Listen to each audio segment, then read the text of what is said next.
Hello dear students, welcome to my channel Jiya tutorial. इस exercise का हम शुरुआत करने जा रहे हैं। क्वेश्चन नंबर 1 को हम सॉल्व करेंगे एक्सरसाइज 8.2 क्लास 10th की किताब से एनसीईआरटी मैथमेटिक्स, और चैप्टर का नाम है इंट्रोडक्शन टू ट्रिग्नोमेट्री। तो इसमें 5 पार्ट्स हैं, पांचों को हम एक एक करके सॉल्व करेंगे। ठीक है, तो मैं शुरुआत करूँगा पहले पार्ट से। इसको करने के लिए आपको ये सारी वैल्यूज़ याद होनी चाहिए, और ये आप प्रैक्टिस के हिसाब से जैसे जैसे आप प्रैक्टिस करेंगे वैसे वैसे याद हो जाएगी सारी वैल्यूज़। और अगर आपको ये बनाना सीखना है तो इसकी मैंने वन शॉट वीडियो में मैंने टेबल को बनाना सिखाया है कि कैसे हम बना सकते हैं, और उसके बाद याद रखने की बात है तो वो प्रैक्टिस के साथ याद हो जाती है। तो पहला हम पार्ट सॉल्व करेंगे। देखिए, sin 60 cos 30 plus sin 30 cos 60। तो फर्स्ट पार्ट के अंदर मुझे sin 60 की वैल्यू चाहिए, cos 30 की वैल्यू चाहिए, sin 30 की वैल्यू चाहिए, देन cos 60 की वैल्यू चाहिए। तो वहाँ पे मैंने लिखा हुआ है, तो यहाँ पे जैसा कि दिखा हुआ है कि sin 60 और sin 60 की वैल्यू होती है √3/2। और यहाँ देखिए ये एक साथ है तो समझ जाइए ये मल्टीप्लिकेशन में एक दूसरे से। और cos 30 की वैल्यू √3/2 है, प्लस मैंने लगाया, यहाँ पे प्लस है, प्लस लगा दिया।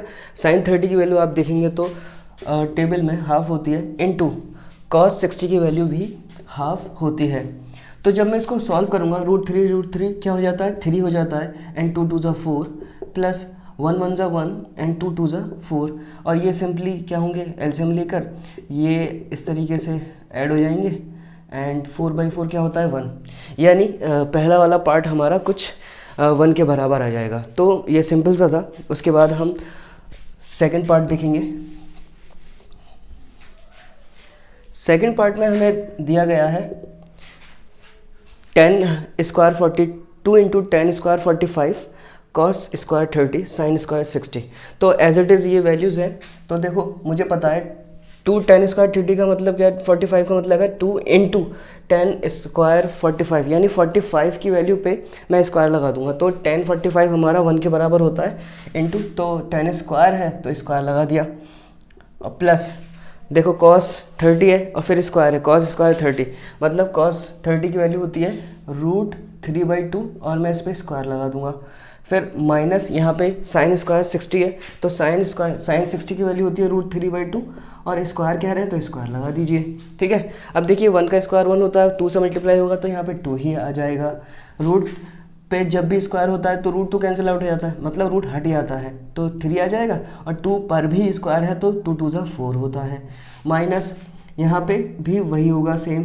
ठीक है, तो अगर मैं देखूँ ये दोनों सेम है तो ये दोनों कैंसिल आउट होकर किसके बराबर हो जाएंगे, ये तो 2 के बराबर हो गया। ठीक है, तो ये भी सिंपल सा था। अब हम थर्ड पार्ट को करेंगे। ठीक है, तो थर्ड पार्ट में क्या है, थर्ड पार्ट में हमारा दिया हुआ है cos 45 by sec 30 plus cosec 30। तो देखिए cos 45 तो हमें पता है, cos 45 जो होता है cos 45 1/√2 के बराबर होता है। ठीक है, पर sec 30 और cosec 30 हम कैसे निकाल सकते हैं, आपको याद होना चाहिए कि sec जो होता है sec थीटा वो 1/cos थीटा के बराबर होता है। ठीक है, अब sec 30 निकालनी है हमें तो 1/cos 30 हमें पता होना चाहिए, और cos 30 की वैल्यू होती है, देखिए यहाँ पे लिखा हुआ है √3/2, तो 1/√3/2। तो डिवाइड के नीचे डिवाइड होता है तो क्या नंबर हो जाता है, वो रेसिप्रोकल हो जाता है, यानी 2/√3 के बराबर हमारी किसकी वैल्यू आएगी, cos 30 की वैल्यू आएगी, sec 30 की। इस तरीके से cosec जो होता है वो sin का रेसिप्रोकल होता है। तो अगर हमें cosec 30 चाहिए तो ये होता है sin 30 का रेसिप्रोकल, और हमें पता है sin 30 की वैल्यू कितनी है, हाफ है, तो 1/1/2। तो जब ये रेसिप्रोकल में हो जाएगा तो ये हो जाएगा 2, यानी cosec 30 की वैल्यू आ गई 2। अब मैं क्या करूँगा, sec 30 cosec 30 एंड cos 45 सारी वैल्यू पुट करूँगा। तो cos 45 1/√2 होता है, sec 30 हमने निकाल लिया, कितना आ गया था 2/√3, प्लस cosec 30 हमारा 2 आ गया था। अब मैं क्या करूँगा, सिंपल सी यहाँ पे मैं एलसीएम लूँगा और इसको रिजॉल्व कर दूँगा। तो ये यहाँ पे कैसे हो जाएगा, यहाँ तो ये तो ऊपर वाला एज इट इज़ रहेगा, ठीक है। यहाँ मैं एलसीएम ले लूँगा, तो देखिए इसके नीचे तो 1 है ना, तो ये हो जाएगा √3 एलसीएम एज है। और जब √3 को √3 से डिवाइड करेंगे तो ऊपर जो है 1 ही आएगा, यानी √3 डिवाइड बाई √3 इक्वल टू 1, और 2 1 2 होता है। देन प्लस लगाया, ऐसे ही यहाँ तो 1 है तो √3 को तो 1 से डिवाइड करेंगे तो √3 ही आएगा, और 2 से मल्टीप्लाई करेंगे तो ये हो जाएगा 2√3, ठीक है। अब देखिए डिवाइड के नीचे डिवाइड में, तो ये जो है इसके साथ रेसिप्रोकल हो जाएगा। मतलब इस चीज़ को मैं कैसे लिखूँगा, 1/√3 इंटू ये रेसिप्रोकल होकर ऐसे लिखा जाएगा 2 + 2√3, ठीक है। अब मैं इसको देखिए 1/√2 ये भी रैशनलाइज होगा, और यहाँ डिनोमिनेटर में जब जब रूट दिखाई देता है, रूट में नंबर होता है, तो हम क्या करते हैं उसको रिजॉल्व करने के लिए रैशनलाइज करते हैं। तो मैं इसको अलग रिजॉल्व करूँगा, रैशनलाइज करूँगा, और इसको भी अलग रैशनलाइज करूँगा।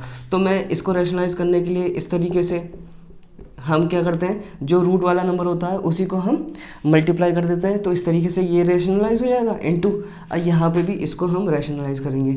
तो देखिए यहाँ पे जो है 2√3 है, यानी 2 नंबर है, तो इसका रैशनलाइज करने का तरीका ये होता है कि यहाँ अगर प्लस है, देखिए 2 + 2√3 है, तो यहाँ पे प्लस है तो यहाँ पे हम माइनस कर देते हैं, ठीक है, 2 - 2√3, फिर उसी से हम मल्टीप्लाई भी करते हैं न्यूमरेटर में और डिनोमिनेटर में भी, पर साइन चेंज कर देते हैं। तो ये इस तरीके से रैशनलाइज हो जाएगा, ठीक है। तो इस चीज़ को मैं ऊपर ले आके करता हूँ सॉल्व, ठीक है। तो देखिए ये तो हो जाएगा 1 × √2 हो जाएगा, और √2 क्या हो जाएगा, 2 हो जाएगा, ठीक है। यहाँ पे क्या होगा, ये √3 इससे मल्टीप्लिकेशन में आएगी, तो √3 × 2 तो 2√3, और √3 × 2√3, तो देखिए ये इससे मल्टीप्लाई होगा तो 2 तो अपनी जगह पर रहेगा, और √3 भी 3 हो जाएगा, ठीक है, डिवाइड।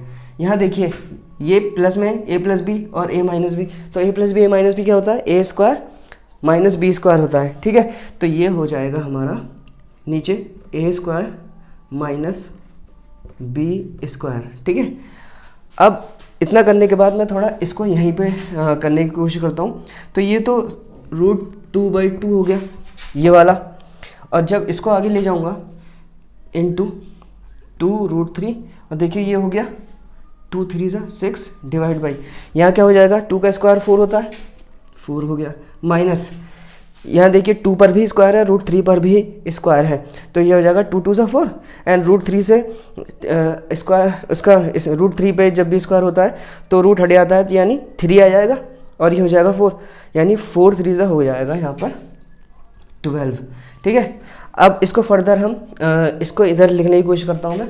तो यहाँ तो हमारा √2/2 है, और यहाँ पे क्या आ गया 2√3 - 6, देखिए 12 में से 4 जाएंगे तो 8, और ये क्योंकि 12 में से माइनस किया गया है तो प्लस माइनस माइनस, पर जो बड़ा होता है उसका भी साइन लिया जाता है, ठीक है। अब यहाँ पे क्या कर सकते हैं हम, ये देखिए आपस में मल्टीप्लाई होंगे, तो जब मैं इसको मल्टीप्लाई करूँगा तो ये हो जाएगा 2 × 2√3, तो 2√6, क्योंकि हमेशा याद रखिए √2 × √3, रूट जब डिफरेंट होता है ना तो अंदर ही अंदर मल्टीप्लाई होते हैं, 2 3 = 6 इस तरीके से। फिर √2 जो है 6 का भी मल्टीप्लाई होगा, तो ये हो जाएगा √2 6√2, ठीक है, तो 6√2 लिख दिया मैंने, और 8 2 होता है 16, और प्लस माइनस माइनस में रहेगा, ठीक है। अब मैं यहाँ पे क्या करूँगा, कॉमन लेने की कोशिश करूँगा, तो यहाँ तक आपने उतार लिया होगा, इसके बाद मैं चलता हूँ कॉमन करने, ठीक है। जब मैं यहाँ पे कॉमन करूँगा तो यहाँ देखिए वैसे तो इसके अलावा हम क्या कर सकते थे, यहाँ पर हम कॉमन कर सकते थे, मतलब √2/2 इंटू, देखो यहाँ पे मैं 6 को 2 × 3 लिख सकता हूँ बाई -8, ठीक है। फिर देखिए यहाँ पर मैं क्या कर सकता हूँ, 2 कॉमन कर सकता हूँ, ठीक है। तो जब मैं यहाँ पर 2 कॉमन करूँगा, पहला ये तो लिख लूँगा इस तरीके से, और जब यहाँ पे 2 कॉमन करूँगा तो यहाँ पे √3, और यहाँ बचेगा -3 डिवाइड बाई -8, ठीक है।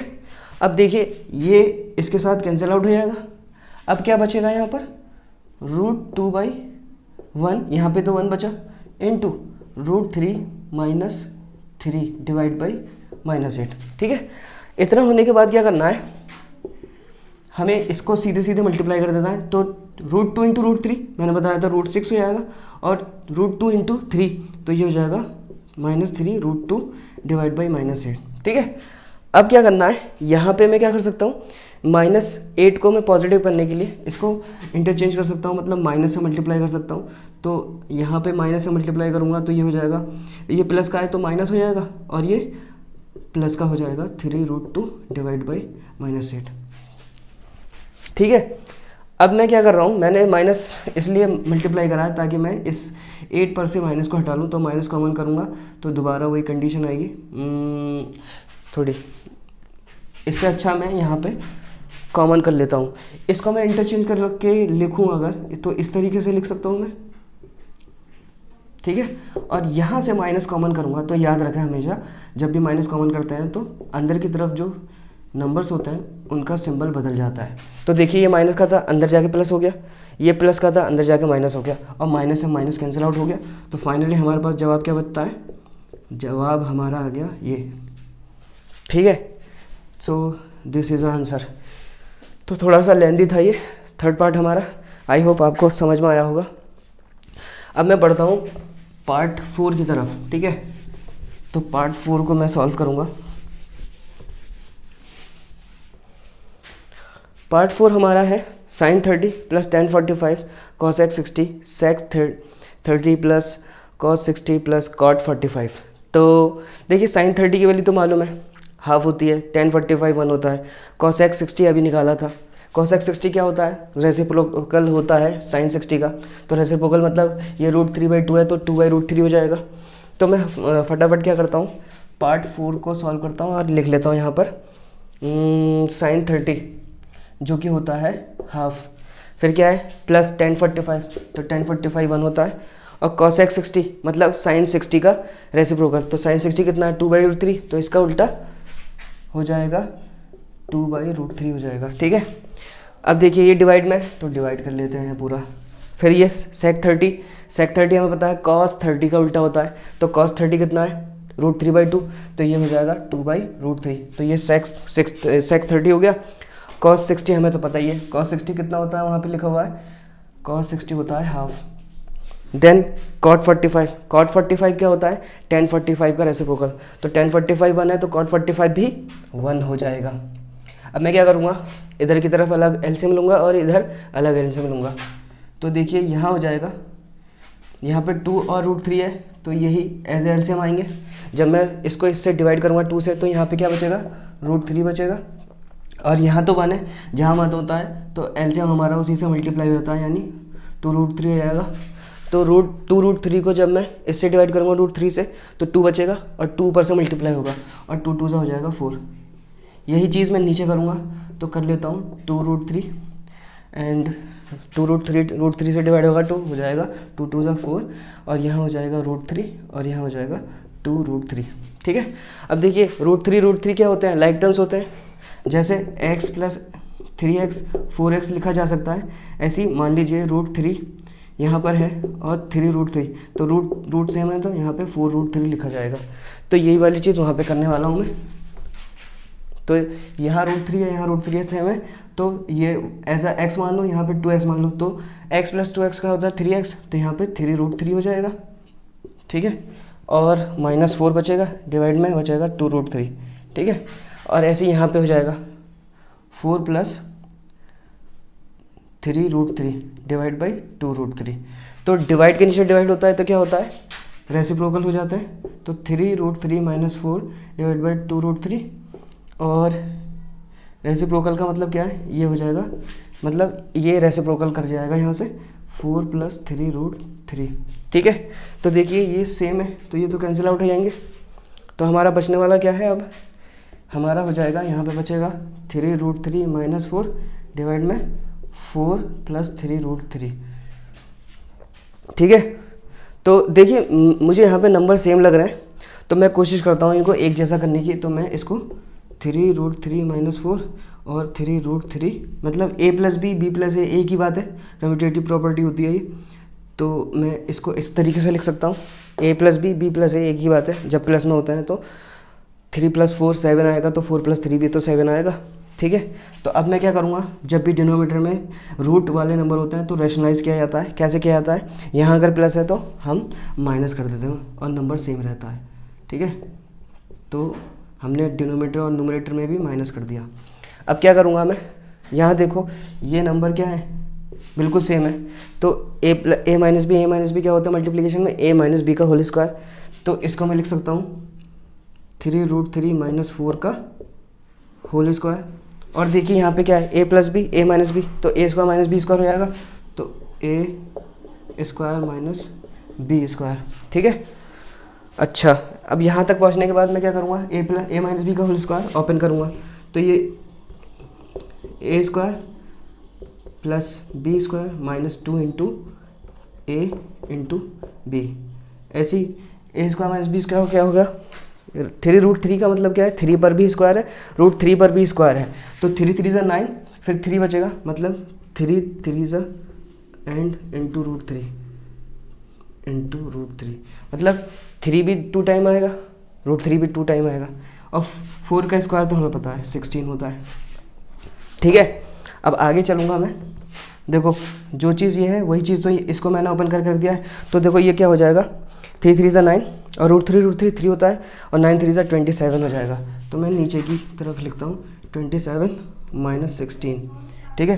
तो ये और ये एक ही बात तो है, तो यहाँ पे भी क्या आएगा, 27 आएगा, ठीक है। 4 का स्क्वायर 16 होता है, माइनस देखो 2 × 3 = 6, 6 × 4 = 24, तो 24, और जो रूट में यानी √3 है तो √3 एज इट इज़ आएगा।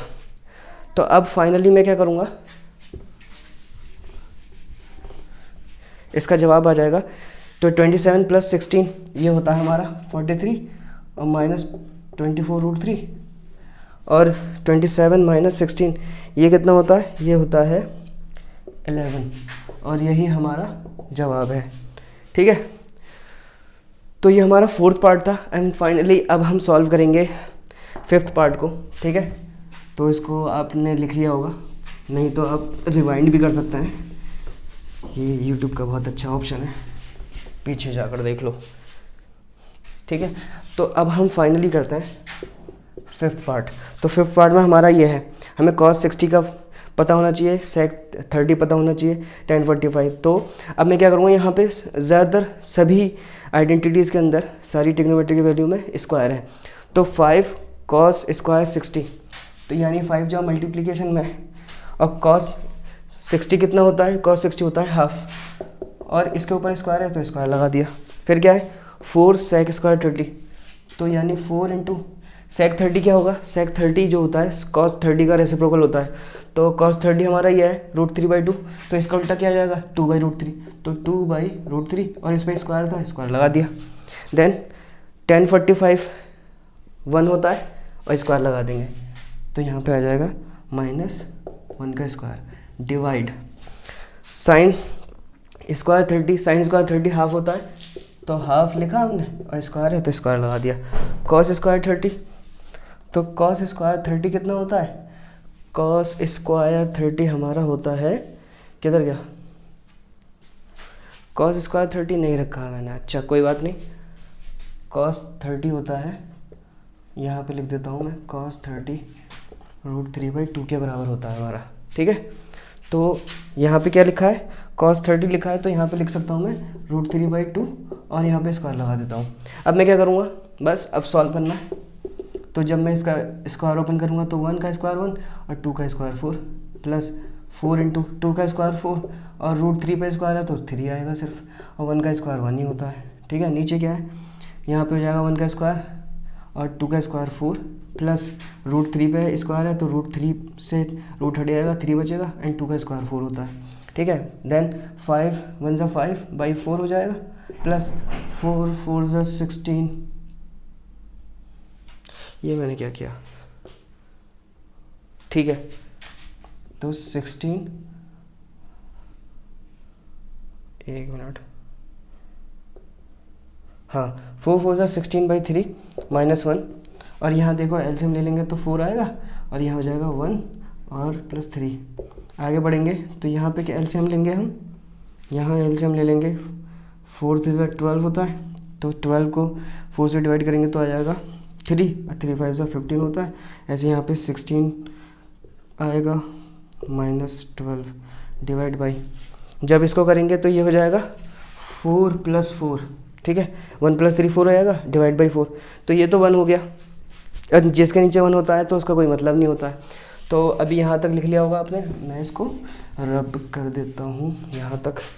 तो देखो 15 -12 कितना होता है, 15 में से बाहर गए 3, और प्लस 64 यहाँ पे है डिवाइड बाई क्या है 12, और यहाँ कितना है 4/4, ये तो 1 हो गया। तो 1 का कोई मतलब नहीं होता है, तो इसका मतलब क्या है, बस हमारे पास इतनी वैल्यू बची। और 64 + 3 होता है 67 डिवाइड बाई 12, और हमारा ये जवाब आ गया। तो ये था हमारा 5th पार्ट, और क्वेश्चन नंबर 1 जो है इस तरीके से कंप्लीट होता है। आई होप आपको जो है ये समझ में आया होगा, एंड समझ में आया होगा तो please subscribe to my channel, and नहीं समझ में आया तो कमेंट करिए, डिसलाइक करिए, बताइए क्या समझ में नहीं आया, ठीक है।